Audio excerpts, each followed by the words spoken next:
La matinale de Radio Classique avec David Abiker. Et Christian Macarion à 7h42 pour l'Écho du Monde. Christian, bonjour. Bonjour David. Donald Trump est donc parvenu à obtenir d'Israël et du Hamas la conclusion d'un accord de cessez-le-feu dans la bande de Gaza, ce qui a pour premier effet de permettre la libération des otages israéliens avec un échange de prisonniers. Est-ce pour autant cet accord lui ouvre grand les portes du prix Nobel de la paix, dont le lauréat sera connu aujourd'hui même à 11h?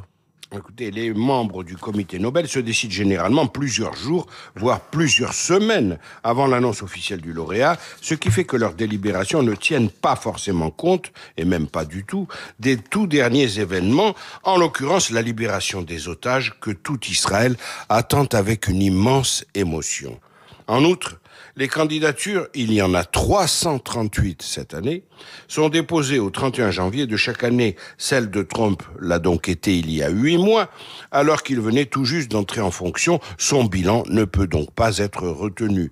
Mais Trump ne veut rien savoir. Après s'être targué d'avoir conclu 7 paix dans le monde, Trump a ajouté qu'il pourrait réaliser une 8e paix à Gaza. « Je m'en compterai 2 ou 3 de plus pour celle-là », a-t-il crânement argumenté. Alors à quoi correspond cette obsession chez Donald Trump?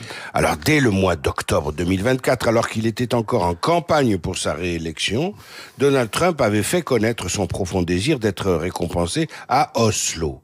Puis il a mis les bouchées doubles en multipliant les contacts avec les chefs d'État ou de gouvernement susceptibles de plaider en faveur de sa candidature, du Pakistan à l'Azerbaïdjan, en passant par le Cambodge et aujourd'hui par Benyamin Netanyahou et le président égyptien Al-Sisi qui le soutiennent.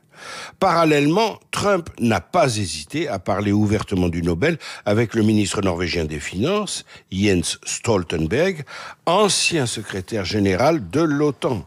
Trump voit le Nobel de la paix comme une conquête, comme un trophée, comme une bataille de l'Amérique, ce qui est antinomique. Et cela dit, sa candidature soulève beaucoup d'objections.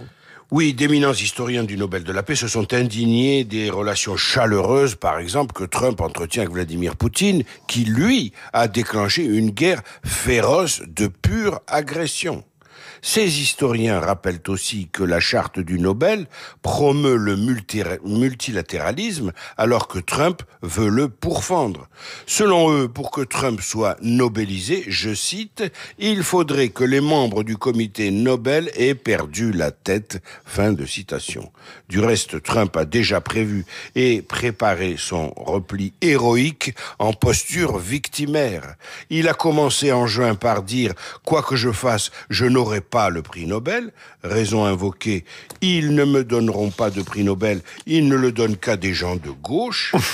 Et avant cela, c'est pas complètement faux. En tout cas, droit de l'homiste. Peut-être pas de gauche, mais droit de l'homiste, c'est sûr. Avant cela, en présence de Benyamin Netanyahou, il avait déjà lancé « je le mérite, mais ils ne me le donneront jamais ». Devant les hauts gradés de l'armée américaine réunis à Washington il y a quelques jours à peine, Trump a prévenu que s'il n'était pas distingué par le Nobel de la paix 2025, il le considérerait comme une grande insulte faite à son pays. Il a donc tout prévu. Christian Macarion, l'Écho du Monde, chaque jour à 7h40 sur Radio Classique. Rappelons qu'on connaîtra ce prix Nobel de la paix en fin de matinée. Rappelons aussi que je recevrai à 8h15 Pierre Lévy, ancien ambassadeur de France à Moscou de 2020 à 2024. Donc lui, il a vu éclater non pas la paix mais la guerre entre la Russie et l'Ukraine. Il publie Au cœur de la Russie en guerre chez Talendier. Très bon week-end à vous, mon cher Christian Macarion. À suivre le journal imprévisible qui est dédié aux pharmaciens qui tiennent leur congrès à Lyon dimanche. Radio Classique.